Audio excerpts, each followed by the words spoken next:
दोस्तों दरअसल भारत में हजारों स्टूडेंट एजुकेशन के प्रेशर में और एक्सपेक्टेशन के बर्डन के आगे झुक जाते हैं। ये हमारे देश के लिए एक ट्रेजेडी है जिससे अनगिनत परिवारों को तोड़ दिया है और संभावना से भरे युवा जीवन को छीन भी लिया। लेकिन ऐसा होना जरूरी नहीं है।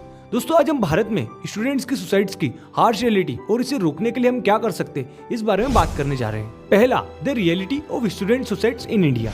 दोस्तों केवल सन 2023 में भारत के 12,500 से ज्यादा छात्र अपनी जान ले चुके हैं। इसका मतलब है कि हर घंटे एक छात्र आत्महत्या के कारण खो जाता है। भारत में युवाओं के आत्महत्या की दर दुनिया में सबसे ज्यादा अधिक है और ये संख्या और भी बढ़ती आ रही है। लेकिन ये केवल नंबर्स नहीं है, हर एक स्टैटिस्टिक्स एक लाइफ को रिप्रेजेंट करता है। एक स्टूडेंट जो डॉक्टर, इंजीनियर, शिक्षक या कलाकार हो सकता था, जो एक बेटा, एक बेटी और एक दोस्त भी हो सकता था। So why is this happening?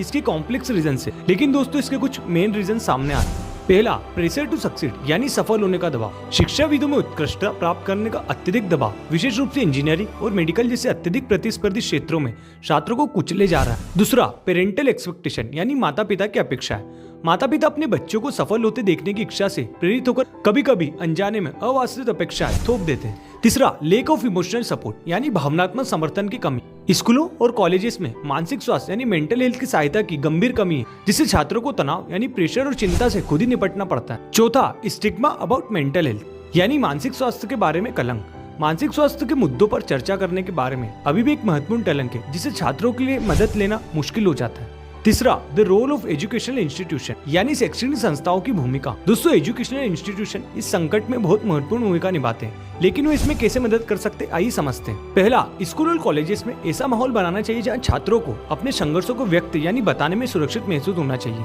इसका मतलब है कि मानसिक स्वास्थ्य शिक्षा को पाठ्यक्रम में शामिल करना जरूरी होता है। टीचर्स को भी संकट के संकेतों को पहचानने के लिए प्रशिक्षित करना और सभी छात्रों के लिए सुलभ परामर्श सेवाएं भी प्रदान करना चाहिए। दूसरा, रटने की शिक्षा और उच्च दाव वाली परीक्षाओं पर ध्यान कम करना भी महत्वपूर्ण है। इसके वजह हमें समग्र शिक्षा को प्रोत्साहित करना चाहिए, जो क्रिएटिविटी, प्रॉब्लम सॉल्विंग और इमोशनल इंटेलिजेंस को इंपॉर्टेंस देती है। चौथा, the importance of the parental support यानी माता पिता के सहयोग का महत्व। दोस्तों माता पिता की महत्वपूर्ण भूमिका होती है। माता पिता के लिए समझना इंपॉर्टेंट होता है कि उनके बच्चे किस तरह से दबाव का सामना करते हैं और उन्हें बिना शर्त सहयोग प्रदान करना चाहिए। माता पिता को अपने बच्चों के ग्रेड से ध्यान हटाकर अपने बच्चों की समग्र भलाई पर ध्यान देना चाहिए। उनकी भावनाओं, चिंताओं और चुनौतियों के बारे में नियमित खुली बातचीत इसमें बहुत बड़ा अंतर ला सकती है। यहाँ पर पेरेंट्स को भी याद रखना चाहिए आपके बच्चे का मानसिक स्वास्थ्य उनकी शैक्षणिक सफलता से ज्यादा इंपॉर्टेंट होता है, क्योंकि इस पॉइंट पर उनकी लाइफ से बढ़कर कुछ भी नहीं हो सकता। पांचवा, what can the students do यानी छात्र इसमें क्या कर सकते हैं। अगर छात्र इसमें अभिभूत यानी ओवरवेल्ड महसूस कर रहे हैं तो जान ले कि इसमें वो अकेले नहीं है। यहाँ कुछ ऐसे कदम दिए गए जो वे उठा सकते हैं। पहला, स्पीक अप यानी बोले। किसी ऐसे व्यक्ति से अपनी बात करें जिस पर आप पूरा भरोसा करते हैं कि आप किस दौर से गुजर रहे हैं। दूसरा, सीक द हेल्प यानी मदद ले। किसी भी काउंसलर या मेंटल हेल्थ प्रोफेशनल से संपर्क करने में बिल्कुल भी संकोच न करें। तीसरा, प्रैक्टिस सेल्फ हेल्प यानी खुद की देखभाल का अभ्यास करें।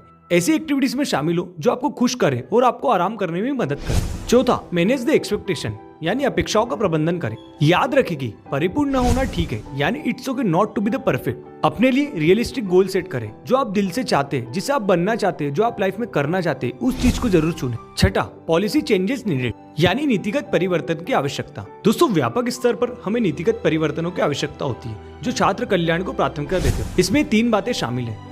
पहला, मैंडेटरी मेंटल हेल्थ प्रोग्राम यानी अनिवार्य मानसिक स्वास्थ्य कार्यक्रम। दोस्तों सभी स्कूलों और कॉलेजेस में अनिवार्य मानसिक स्वास्थ्य कार्यक्रम और परामर्श सेवाएं होनी चाहिए, जहां पर बच्चे अपनी बातों को खुलकर रख सकें। दूसरा, reform in the examination system यानी परीक्षा प्रणाली में सुधार करना। दोस्तों तनाव को कम करने और निरंतर समग्र मूल्यांकन पर जोर देने के लिए परीक्षा प्रणाली में सुधार करने की आवश्यकता जरूरी है। तीसरा, नेशनल अवेयरनेस कैंपेन यानी राष्ट्रीय जागरूकता अभियान। दोस्तों मानसिक स्वास्थ्य मुद्दों को कलंकित करने और छात्रों को मदद करने के लिए प्रोत्साहित करने के लिए राष्ट्रीय अभियान जरूर होना चाहिए। सातवां, conclusion and call to action. दोस्तों भारत में छात्रों की आत्महत्या के खिलाफ लड़ाई एक सामूहिक जिम्मेदारी है। हमें एक साथ सभी को आना चाहिए। छात्र, माता पिता, शिक्षक और नीति निर्माता इन सभी को एक साथ आना चाहिए और एक ऐसा माहौल बनाना चाहिए जहां हमारे देश के युवा असफलता के डर के बिना आगे बढ़ सके। दोस्तों यदि आप या आपका कोई भी परिचित व्यक्ति इस तरह का संघर्ष कर रहा है तो बिल्कुल भी वेट न करें, मदद के लिए आगे आए।